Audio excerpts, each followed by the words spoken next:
कुलदीप बिश्नोई के साथ फिर हो गया खेला। भारतीय जनता पार्टी ने दिया जोर का झटका। राज्यसभा उपचुनाव के लिए नहीं बनाया उम्मीदवार। कुलदीप को बीजेपी दे रही झटके पर झटका। हरियाणा में राज्यसभा की एक सीट पर होने जा रहे उपचुनाव के लिए कौन होगा सत्तारूढ़ बीजेपी का उम्मीदवार, इस पर अब सस्पेंस खत्म हो चुका है। जैसा कि बीजेपी आलाकमान अपने सरप्राइजों के लिए जाना जाता है, वैसा ही इस बार भी हुआ। पिछले कई दिनों से मीडिया हलकों में जिन प्रमुख दावेदारों को लेकर खबरें छप रही थीं, उनमें से किसी को भी पार्टी ने उम्मीदवार नहीं बनाया। राष्ट्रीय महिला आयोग की पूर्व प्रमुख रेखा शर्मा के रूप में बीजेपी ने एक ऐसे नेता को टिकट थमाया जो दूर दूर तक रेस में भी नजर नहीं आ रही थी। रेखा शर्मा की उम्मीदवारी ने बीजेपी के जिस एक नेता को बड़ा झटका दिया है, वो है दिवंगत पूर्व मुख्यमंत्री भजनलाल के छोटे बेटे और उनके सियासी उत्तराधिकारी कुलदीप बिश्नोई। क्योंकि बिश्नोई ने इस सीट के लिए जितना एड़ी चोटी का जोर लगाया था, उतना ही शायद किसी नेता को प्रयास करते देखा गया।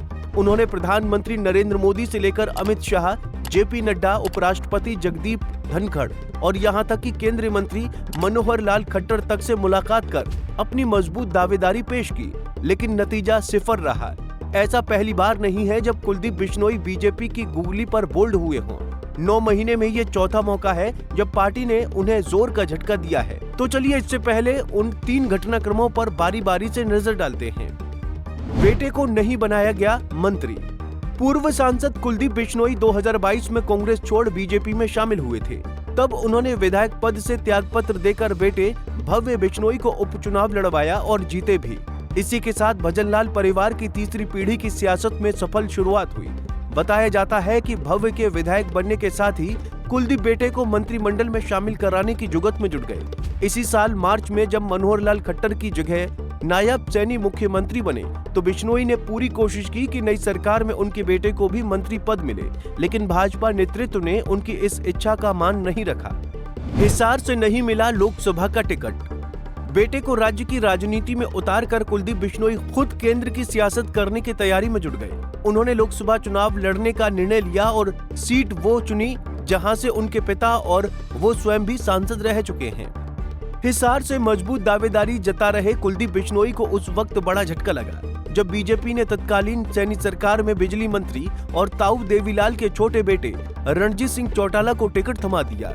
बिश्नोई के समर्थकों ने इसका तगड़ा विरोध किया। हालात ऐसे हो गए कि उन्हें खुद सामने आकर लोगों से शांत रहने की अपील करनी पड़ी।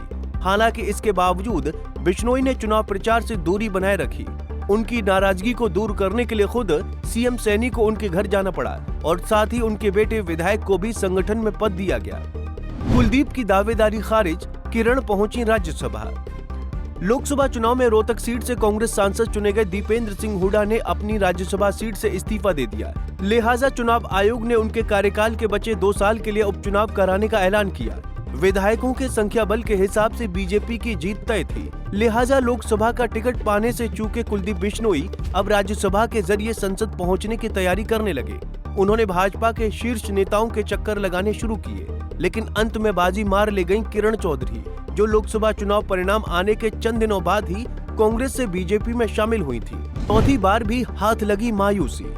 लोकसभा और राज्यसभा चुनाव के दोहरे झटकों से उबरने की कोशिश कर रहे कुलदीप बिश्नोई को उस वक्त बड़ा झटका लगा जब उनका बेटा भव्य बिश्नोई आदमपुर की परिवार की परंपरागत सीट को नहीं बचा पाया। कांग्रेस ने 57 साल में पहली बार भजनलाल परिवार के इस गढ़ में सेंध लगाते हुए इतिहास रच दिया। भव्य के हारते ही संसद हो या विधानसभा में कुलदीप बिश्नोई के परिवार की मौजूदगी खत्म हो गई, जो 1967 के बाद से लेकर 2024 तक चली आ रही थी। इसी बीच विधानसभा चुनाव में जीत दर्ज करने वाले बीजेपी के राज्यसभा सांसद कृष्णलाल पंवार ने सांसद पद से इस्तीफा दे दिया और राज्य सरकार में कैबिनेट मंत्री बने। हिचकोले खा रही अपनी राजनीति को वापस पटरी पर लाने के लिए बिश्नोई को एक बार फिर मौका दिखा और फिर उन्होंने दिल्ली में बड़े नेताओं के चक्कर लगाने शुरू कर दिए।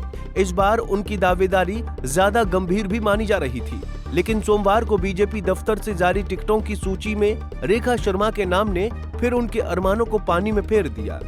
बहरहाल एक तरफ जहां किरण चौधरी भाजपा का दामन थामते ही 2 माह के अंदर टिकट राज्यसभा का टिकट हासिल कर लेती हैं, 3 माह में बेटी को विधायक और फिर राज्य सरकार में कैबिनेट मंत्री बनवा देती हैं। यानी एक तरह से देखें तो उनके दोनों हाथों में लड्डू हैं। वहीं दूसरी तरफ 2 साल से बीजेपी में रहकर राजनीति कर रहे कुलदीप बिश्नोई के सामने अपना अस्तित्व बचाने की चुनौती है।